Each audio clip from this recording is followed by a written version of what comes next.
హరే కృష్ణ శ్రీమద్భగవద్గీత 1వ అధ్యాయం 41వ శ్లోకం.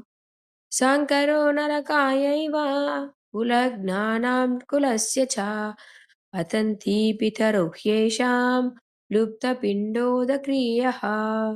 Translation purport by Divine Grace A.C. Bhaktivedanta Swami Srila Prabhupada ki jai. కులాన్ని నాశనం చేసే వారికి కులంలో అవాంఛిత సంతానం పెరగటం వల్ల కుటుంబానికి మరియు కుల నాశకులకు నరకప్రాయమైన జీవితం కలుగుతుంది. అటువంటి భ్రష్ట కుటుంబాల పితరులకు కిందకు పడిపోతారు. ఎందుకంటే వారికి పిండోదక క్రియలు అంటే ఆహారం, నీరు సమర్పించే కర్మలు పూర్తిగా ఆగిపోతాయి. భాష్యం.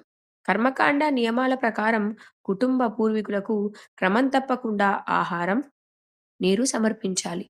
ఈ సమర్పణ విష్ణు ఆరాధన ద్వారా జరుగుతుంది. ఎందుకంటే విష్ణువుకు నివేదించిన ప్రసాద శేషాన్ని తినడం వల్ల అన్ని రకాల పాపకర్మల నుండి విముక్తి లభిస్తుంది. కొన్నిసార్లు పూర్వీకులు వివిధ పాపకర్మ ఫలాల వల్ల బాధపడుతూ ఉంటారు. కొందరు స్థూల శరీరం పొందలేక భూతాలుగా సూక్ష్మ శరీరంలో ఉండవలసి వస్తుంది. అలాంటప్పుడు సంతతి వారు ప్రసాద శేషాన్ని పితరులకు సమర్పిస్తే వారు భూత ప్రేతాది దుఃఖమయ జీవితాల నుండి విముక్తి పొందుతారు. పితరులకు ఇలా సహాయం చేయడం ఒక కుటుంబ సాంప్రదాయం. భక్తి మార్గంలో లేని వారి ఈ కర్మలు తప్పక చేయాలి. భక్తి జీవితంలో ఉన్నవారు అలాంటి కర్మలు చేయనవసరం లేదు. కేవలం భక్తి సేవ చేయడం ద్వారానే వందల వేల పితరులను అన్ని రకాల దుఃఖాల నుండి విముక్తి కలిగించవచ్చు. శ్రీమద్ భాగవతం 11వ స్కందం 5వ అధ్యాయం 41వ శ్లోకంలో ఇలా చెప్పబడింది.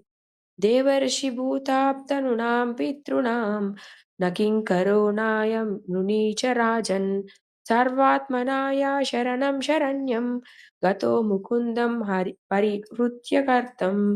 ఓ రాజా, ముక్తిదాత అయిన ముకుందిని పాద పద్మాలను శరణు వేడి అన్ని రకాల బాధ్యతలను విడిచి పూర్తి ఏకాగ్రతతో భక్తి మార్గాన్ని స్వీకరించిన వాడు దేవతలకు, ఋషులకు, సామాన్య జీవులకు, కుటుంబ సభ్యులకు, మానవులకు లేదా పితరులకు రుణపడి ఉండడు. వారికి సేవకుడు కూడా కాదు.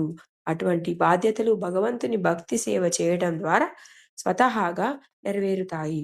హరే కృష్ణ.